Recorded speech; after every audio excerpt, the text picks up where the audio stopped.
Formålet med Family Business er at sikre, at danske familievirksomheder har et netværk, som de kan mødes i. Diskutere de her meget forskellige ting, som der er i det at drive virksomhed sammen med sin familie. Vi gør det på den måde, at vi mødes 4 gange om året.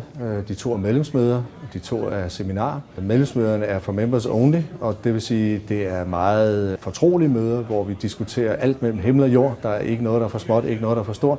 Og seminarerne er de store seminarer, hvor vi bringer forskellige former for foredragsholdere ind med relevant emne.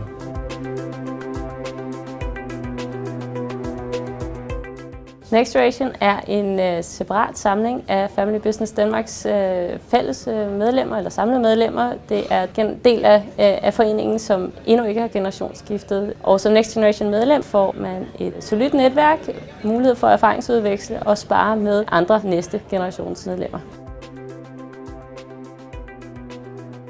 Som medlem af Next Generation får jeg i særdeleshed netværk ud af det, møder andre fra andre familieejede virksomheder, men får i særdeleshed også udfordrende tanker stillet til rådighed.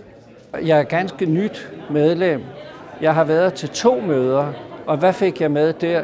Kontakter, spændende diskussion og faktisk foredrag af, hvad jeg synes var ganske høj kvalitet. For eksempel her i dag.